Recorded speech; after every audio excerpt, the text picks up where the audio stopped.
Good evening, ladies and gentlemen.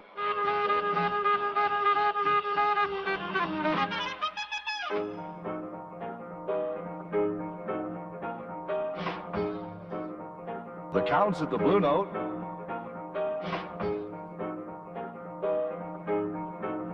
Woody Herman. Yes, it's what you've been waiting for. The music of Glenn Gray and his Casa Loma Orchestra. Well, right about this time, we're going to reach out into our wonder box of musical melodies.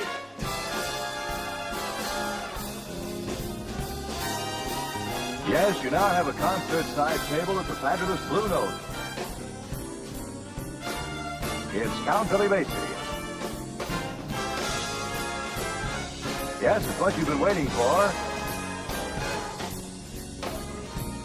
We hope you enjoy our little program.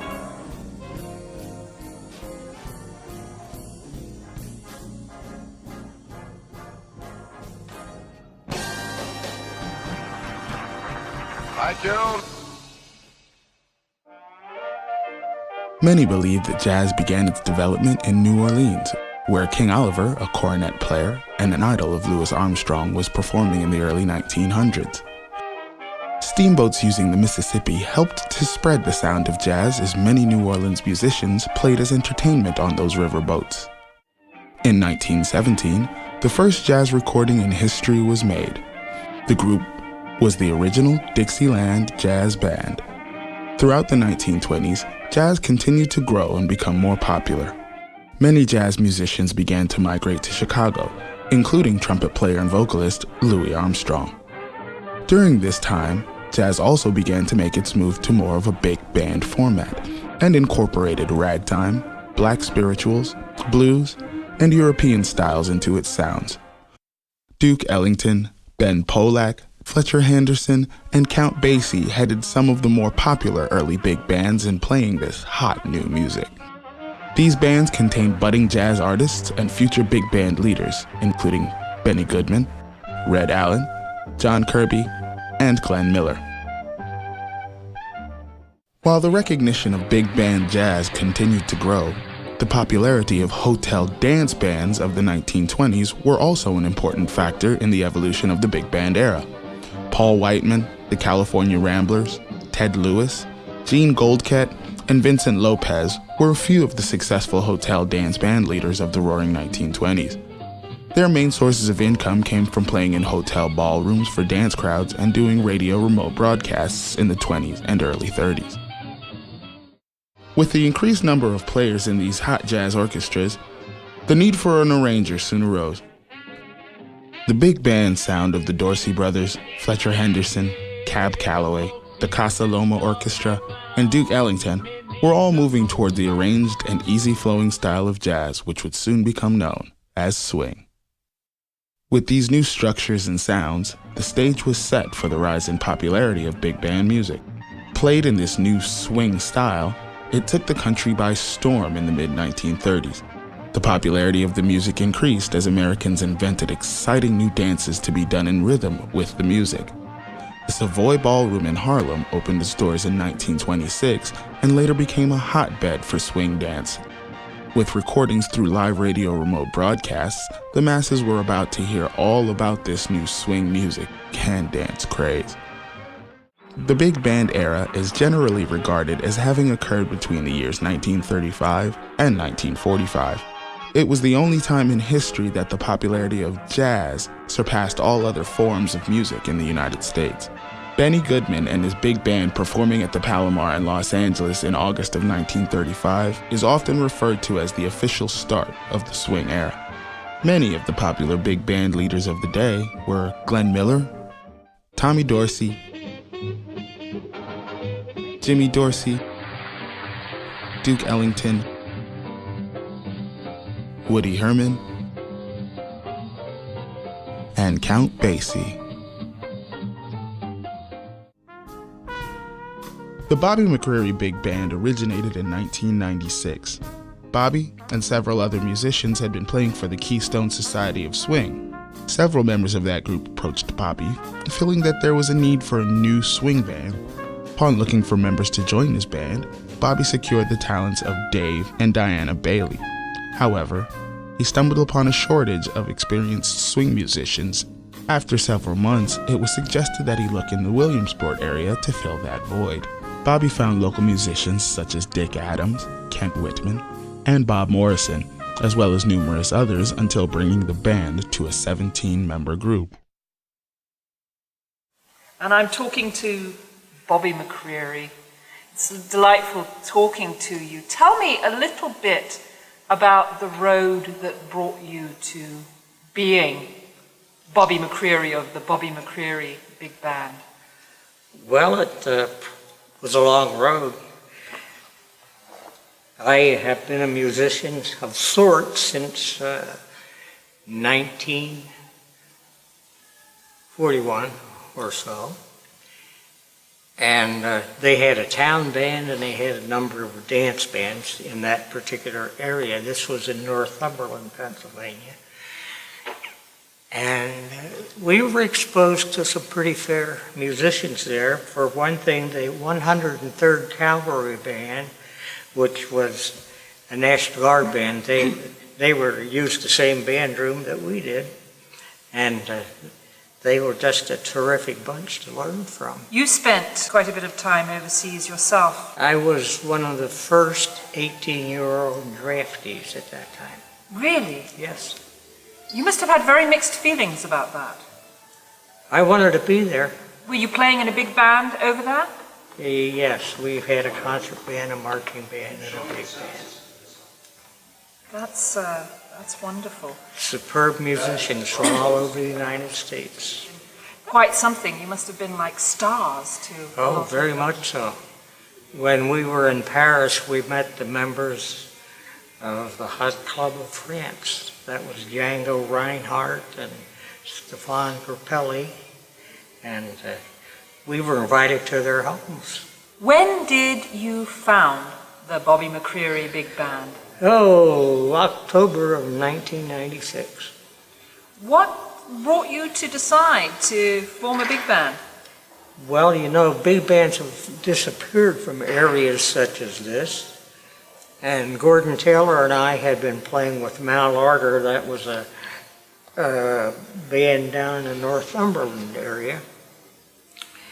And we played with him in 1994. And after the 1994 concerts, he said, "This is it, I'm going to retire."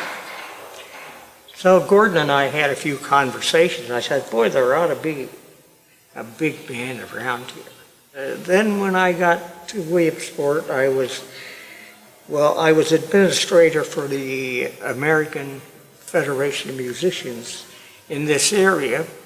That gave me access to a lot of names, and of course I had been in Montoursville for a period of time, did some playing around here, and I just started writing letters and calling the guys, and the right ones surfaced. I know you're an outsider or an incomer, as I am, and I don't know if you experienced the same thing that I experienced when I came to Williamsport, a sense of astonishment at the musicianship in this area. Amazing the depth and breadth of the talent in this fine valley. The Bobby McCreary Big Band is an excellent example of that. There are some older musicians who actually started playing and enjoying big band music during World War II when it first came to fruition. And it's amazing to have a band of the talent that they have in the Bobby McCreary Band. They also have the younger fellows that play with the band as well, all excellent musicians and helping to keep the big band music alive. What does a hall like this do to the acoustics of a performance? What difference does it make, the size of the hall, the shape of the hall? The musicians love it because it's rare as the occasion that a big band has the opportunity to really lean back and play. They can blow. Nobody's saying, okay, hold back horns. We've got to be gentle here. They really have the opportunity to lean back because they're forcing the sound into the small end of a funnel here because of the way our balcony is configured. So they have the opportunity to lean back and play, and that's something they really truly enjoy because they can blow you out of a small hall right away. 16, 18 players, but they have the ability to generate a great deal of volume.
father liked to tell everybody that I took my first steps on a bandstand because a couple of the fellows in the Air Force with him, the Air Force band, carried me across the stage with my feet dragging. They didn't know that I didn't walk yet.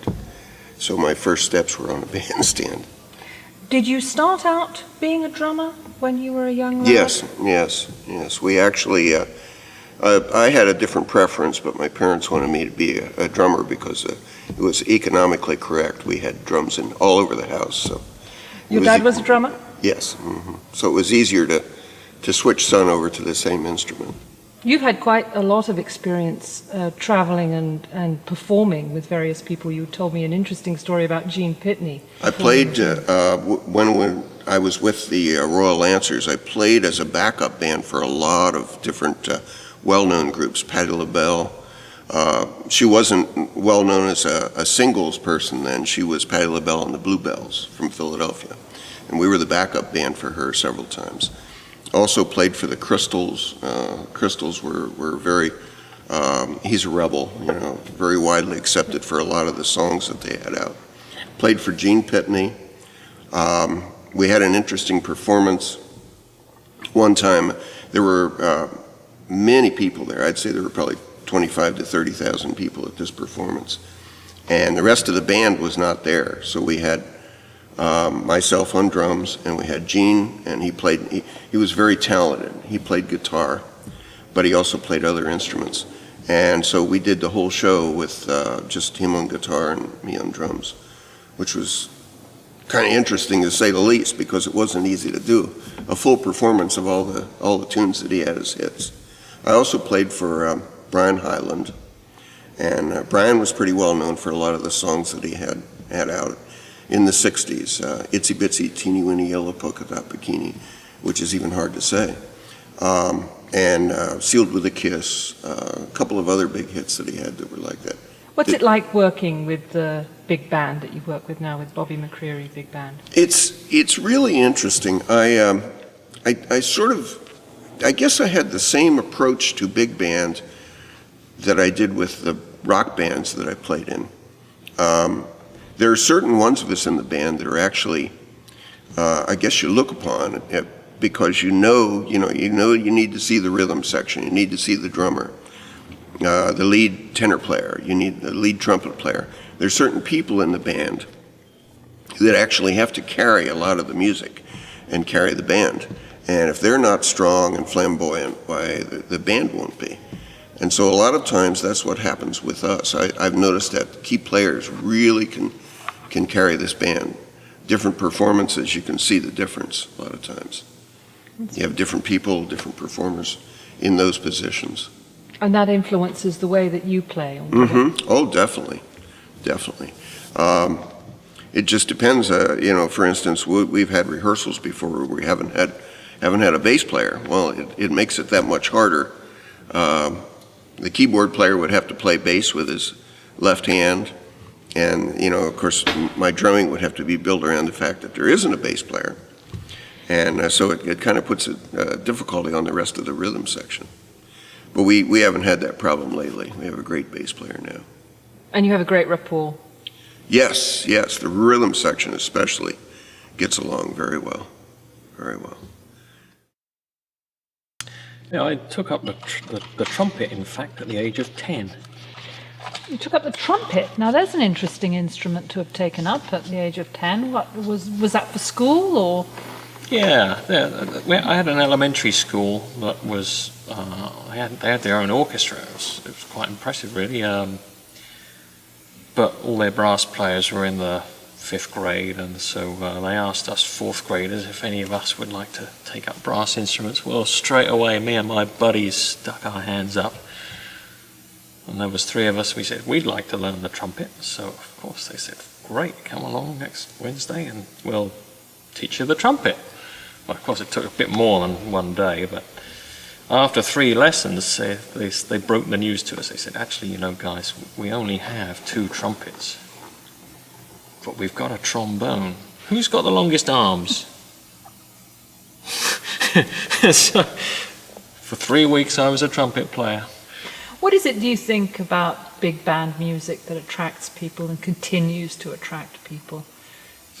Oh, it's the rhythm, the tunes are so tuneful and usually jolly and engaging, but swing to me is, the king of rhythms. When the Bobby McCreary band asked me if I would join, obviously I jumped at it, but I looked through the book of music to see what I knew, and there was only about 2 pieces. I thought, well, this is a new experience. Okay, I hope they play the same way. Yeah, so I learnt a whole new set of music playing for Bobby. When did you join the Bobby McCreary Big Band? Yeah, I think it was 97, or maybe 96. He'd been going for about a year, so in that kind of time. You'd been going for about years. a year when you were asked to join it. Right. Was it a very different experience working with the Bobby McCreary Band to the bands you had worked with before? Not really. Once you get into it, musicians are musicians, and the interpretation isn't that different whether you're here or there. It's much the same.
When did you start playing music? I was about 6 years old, and my parents got me a ukulele, and that's where I started. And do you still play the ukulele at all? I still have it. It's like a part of my heritage, and I can never part with that. It's a beautiful little ukulele. It's a great instrument, yeah. But completely different, isn't it? I mean, yeah. worlds apart from the tenor sax. Well, there's not a lot of work for it. I think when Tiny Tim, left, that was pretty much it. You started with the ukulele, right? And then what happened? And then about 4th grade, I started on clarinet through the school system. I didn't get serious about music really until the summer after I graduated high school. I picked up a friend of mine's electric guitar and started fooling around with that and loved it. I was heavily into Led Zeppelin at the time, so it's like, yeah, I think I can learn to play this. So I taught myself to play electric guitar, and then I saw Edgar Winter in Hershey Park Arena, and he played beautiful saxophone solos, and I thought, well, if I could teach myself to play electric guitar, these wind instruments that I've been playing all through school, I ought to be able to improvise on those. I just wasn't given the right direction. Yeah, I grew up in a town where there wasn't a lot of improvised music. It was pretty much what's in front of you, and you read that. And I for some reason, that wasn't quite me. So it's a long answer to a short question. It was my musical path has been very circuitous. How did you come to the Bobby McCreary Big Band? A guy I knew from college saw me uptown one day playing with a jazz quintet, and he said they were getting a big band together, and would I be interested in joining it? And I had a lot of things on my plate, but I said, oh, don't be such a stick in the mud, give it a try, So I said, oh, yeah, I'll give it a try. And I went down to, especially because we started rehearsing at the American Legion in Montoursville, which is right down the road from me, so it's like, yeah, I can do that, and it'd be like bowling night, get down and hang out with the guys and play some big band music, and have a couple beers, and yeah, I can do that, and it was a lot of fun. How old were you then when you started learning 14. the bass? 14. And you were inspired by? The Beatles were on Ed Sullivan, and it looked like a cool thing to do. That's what got you going? That's got a lot of kids going. Yeah. That's great. That was the kind of music you liked? That was you wanted to? No, not really. Not really? No, I was in the band playing Sousa marches and, and a tuba player, a real exciting instrument. My grandfather had been a tuba player. Is that why you became a tuba player? No, they needed a tuba player, and I said I would do it. It's mother, of invention is necessity. When did you join the Bobby McCreary Big Band? I remember the first phone call from Bobby about asking to play with him. He was forming this big band, and I asked, who's playing? Who do you have lined up? And he named a bunch of players. Some guys who I'd played with, friends of mine, over the years that were my peers. And then he named other guys that were, again, these older players. And one of them specifically, Ed Coonsey, was a guitar player. And I just admired the guy, never had played with him, and really wanted to play with him. And I thought, yeah, I'll play with you, just so I can play with that guy. And of course, there was Sammy Ray and Gordon Taylor and a bunch of other players that, I hadn't played with that were older that I also enjoyed with. But Ed being on guitar, that's rhythm section, that's where I'm at. So now I'm playing with a guy that actually played it, during the period when it was. So I'm getting the real deal.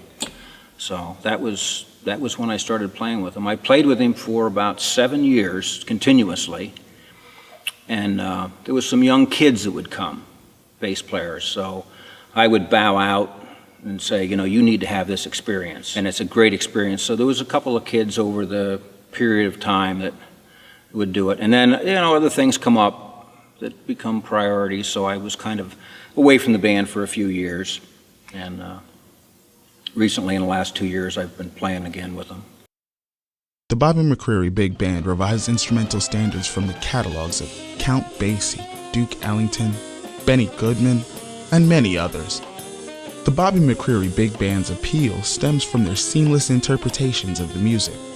Being a jazz-oriented swing band, they play complex and exciting arrangements while keeping in mind that swing is for the head as well as for the feet.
Throughout the years, members have come and gone from the Bobby McCreary Big Band. Many of the original members continue to participate. McCreary's current big band includes some of the finest musicians in the region. Several members have a long history of playing big band jazz. Numerous, including Bobby himself, have been in military big bands during wartime, several being stationed in Europe during the Second World War when big bands were at their height. How did you get into music? How did you get into music? How did I get into? Well, my family was music oriented. My brothers played trumpet, one trombone, and one was a drummer. So I wanted to play the clarinet, and my dad says, "You're too young." I was 8 years old. He said, "You're too young to be playing." I said, "I want to play the clarinet. All my brothers are playing." He said, "Okay, I'll get you a clarinet, but if you don't practice, you're going to eat it." And I said, "I get it, I'll practice." So I got the clarinet. That's how I got into music.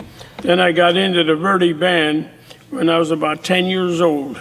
I got into the Verdi band, the first concert band I got into. I loved music. That's what got me into the Air Force band. See, my dad, when I left, my dad said, "Take the clarinet." And I said, "I'm not allowed to take a clarinet, only my shorts and hankies and whatever. Take the clarinet." So I did take the clarinet. So the boys in the lobby was playing instruments, the guitars and trumpet. I thought, well, I'll go up and get my clarinet and play. And I came down. Then this officer came down, and he said, "We need you fellas to play a concert at Williams Park." That was in St. Petersburg, Florida. So we played the concert. After the concert, I said to the officer, I said, "Now look, I did you a favor. Maybe you do me a favor, get me in a band." So I passed the school to go to radio school at Scott Field. He said, "Well, I'll send you to Scott Field for an audition to get in the band." So he said, "If you don't make the band, you're there at school, and you go to school right there." And that's what happened. I went to Scott Field, I took the audition, and I passed with honors. And so that's how I made it. What years were you in Europe? I was in Europe 43 to 46. Every day concerts and playing. Played many a concert. We played for a lot of celebrities that came through. We played for, like, way back year before your time, Francis Langford, Jimmy Cagney, Joe Louis, and a few other big ones that came through there. Bob Hope even came through, and we sat in to play for him when he came through. We played for him. That must have been exciting. It was. It was really nice. Well, I enjoyed every bit of it. So what's it like working with the Bobby McCreary Big Band? You enjoy working with the other guys? I love it because it's bringing me back to where I used to be with all these other big bands. And I enjoy it. But when I first joined them, I thought to myself, I don't know if I could read this music anymore, to myself. But when I went down there the first couple of times, I got through it, but now it's nothing to it. Do you have a favorite tune? Not really. Not really? Not you really. like them all? Any nice and easy.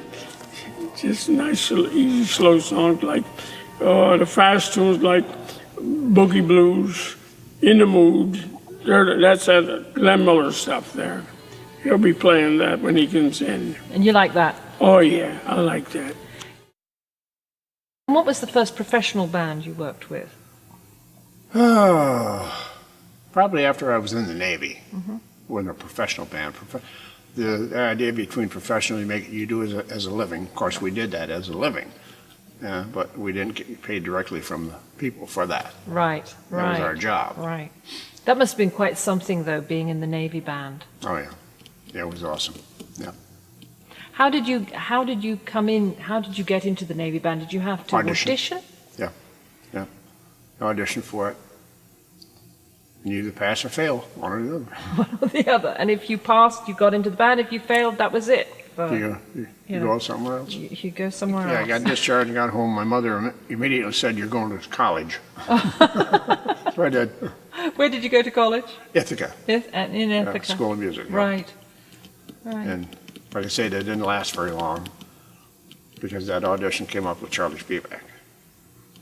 And then you worked Tell us a little bit about that experience. There wasn't much travel involved. It was mostly a hotel job in Albany, New York. Huh. So we played there 3 nights a week where we rehearsed every day.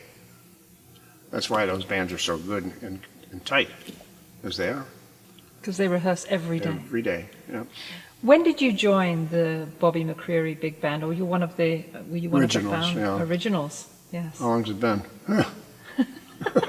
What was the 11 years. 11 years? Yeah. 11 years. Yeah. What was the thinking behind forming the big band? Well, the area was lacking for a local big band.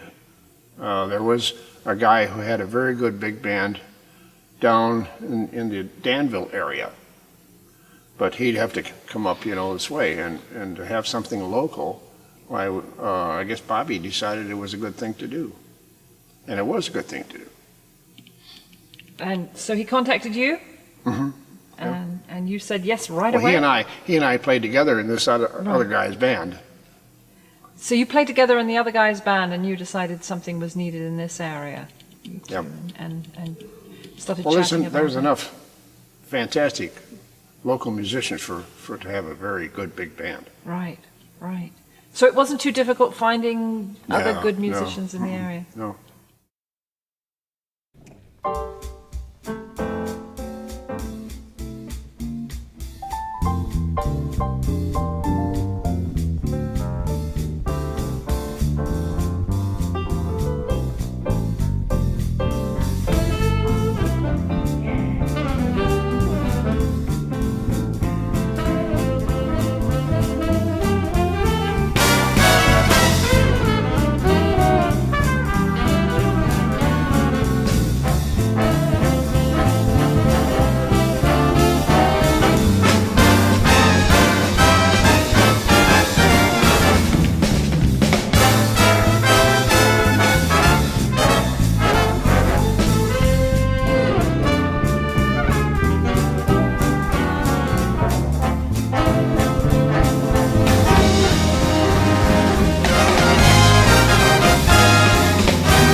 How long have I been playing? Yeah. Since I was 8 years old. Wow.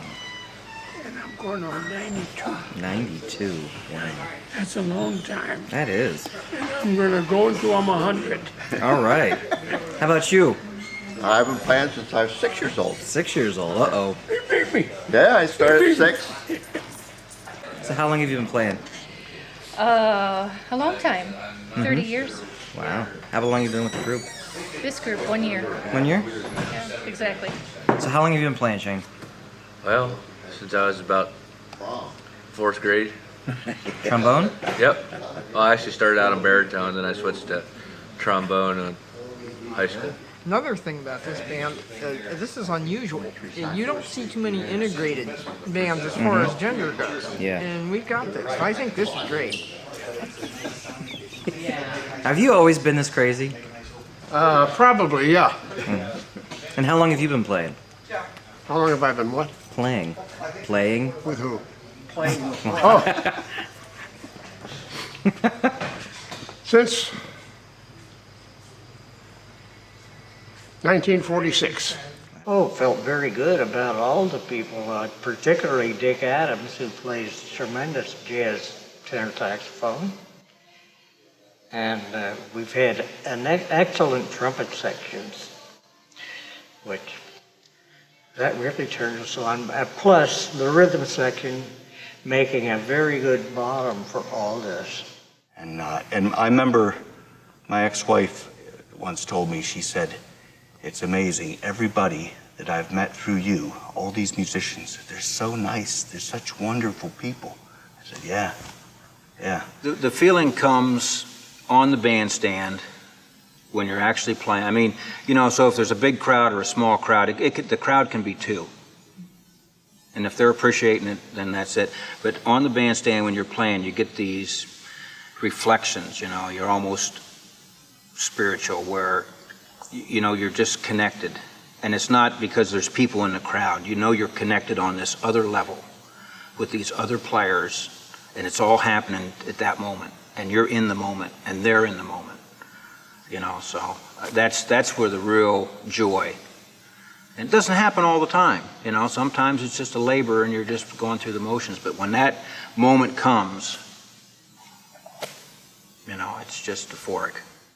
With such an extensive history and love of big band jazz, the Bobby McCreary Big Band will continue on passing its legacy from one generation to the next.